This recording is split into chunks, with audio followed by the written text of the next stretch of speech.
नमामीशमीशाननिर्वाणरूपं विभुं व्यापकं ब्रह्मवेदस्वरूपम। स्वागत आपका आध्यात्मिक कथाएं चैनल पर। आज की वीडियो में आप सुनेंगे भगवान शिव की व्रत में की जाने वाली एक प्रचलित व पौराणिक कहानी। अगर आप हमारे चैनल से नए जुड़े हैं तो इसे सब्सक्राइब अवश्य कीजिएगा। इस श्लोक की रचना रामचरितमानस में गोस्वामी तुलसीदास जी के द्वारा की गई थी। मानस के अनुसार भगवान श्री राम ने रावण जैसे भयंकर शत्रु पर विजय पाने के लिए रामेश्वरम में शिवलिंग की स्थापना कर रुद्राष्टकम स्तुति का श्रद्धापूर्वक पाठ किया था। इस पाठ के कारण ही उन्हें शिव जी की कृपा प्राप्त होकर युद्ध में विजय भी प्राप्त हुई थी। तो चलिए आप हमारे साथ बिना देर किए हुए भगवान शिव की पौराणिक कहानी सुनिए। किसी नगर में एक धनी व्यापारी रहता था। दूर दूर तक उसका व्यापार फैला हुआ था। नगर के सभी लोग उस व्यापारी का सम्मान करते थे। इतना सब कुछ संपन्न होने के बाद भी वह व्यापारी बहुत दुखी था, क्योंकि उसका कोई संतान नहीं थी, जिस कारण अपने मृत्यु के पश्चात व्यापार के उत्तराधिकार की चिंता उसे हमेशा सताती रहती थी। पुत्र प्राप्ति की इच्छा से व्यापारी प्रत्येक सोमवार भगवान शिव की व्रत पूजा किया करता था। शाम के समय शिव मंदिर में जाकर शिव जी के सामने घी का दीपक जलाया करता था। उसकी भक्ति देखकर माँ पार्वती प्रसन्न हो गई और भगवान शिव से उस व्यापारी की मनोकामना पूर्ण करने के लिए निवेदन किया। भगवान शिव ने कहा, इस संसार में सबको अपने अपने कर्मों के साथ फल की प्राप्ति होती है। जो प्राणी जैसा कर्म करते हैं उन्हें वैसा ही फल प्राप्त होता है। शिव जी द्वारा समझाने के बावजूद भी माँ पार्वती नहीं मानी और उस व्यापारी की मनोकामना पूर्ति हेतु वे शिव जी से बार बार अनुरोध करती रही। अंततः माता के आग्रह को देखकर भगवान भोलेनाथ को उस व्यापारी को पुत्र प्राप्ति का वरदान भी देना पड़ा।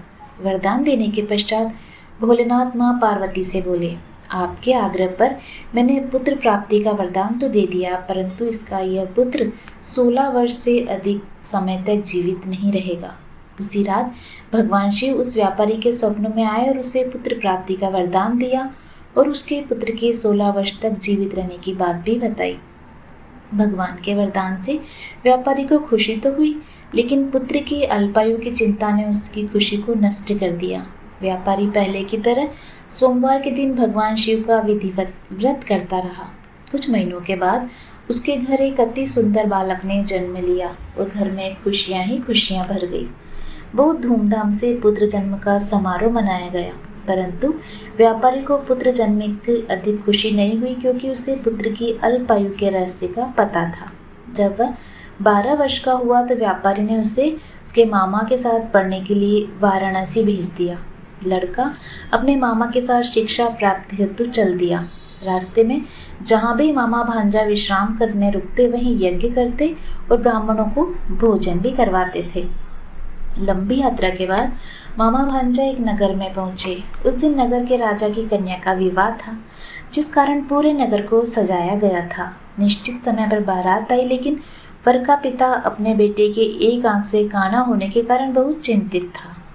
उसे भय था कि इस बात का पता चलने पर कहीं राजा विवाह से इनकार न कर दे, इससे उसकी बदनामी भी होगी। जब वर के पिता ने व्यापारी के पुत्र को देखा तो उसके मस्तिष्क में एक विचार आया। उसने सोचा, क्यों ना इस लड़के को दूल्हा बनाकर राजकुमारी से विवाह करा दूं।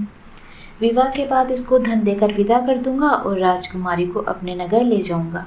वर के पिता ने लड़के के मामा से इस संबंध में बात की। मामा ने भी धन मिलने के लालच से वर के पिता की बात को स्वीकार कर लिया। लड़के को दूल्हे का वस्त्र पहनाकर राजकुमारी से विवाह करवा दिया गया। राजा ने बहुत सारा धन देकर राजकुमारी को विदा किया। शादी के बाद लड़का जब राजकुमारी के साथ लौट रहा था तो वह सच नहीं छिपा सका और उसने राजकुमारी के ओढ़ने पर लिख दिया, राजकुमारी, तुम्हारा विवाह मेरे साथ हुआ था। मैं तो वाराणसी पढ़ने के लिए जा रहा था। अब तुम्हें जिस युवक की पत्नी बनना है वह एक आंख से काना है। जब राजकुमारी ने अपने ओढ़ने पर लिखा हुआ पढ़ा तो उसने काने लड़की के साथ जाने से इनकार कर दिया। राजा को भी जब यह बात पता लगी तो उसने राजकुमारी को महल में ही रोक लिया। उधर लड़का अपने मामा के साथ वाराणसी पहुंच गया और गुरुकुल में पढ़ना शुरू किया। जब उसकी आयु 16 वर्ष की हुई तो उसने यज्ञ किया। यज्ञ के समाप्ति पर ब्राह्मणों को भोजन करवाया, खूब अन्न वस्त्र दान किए।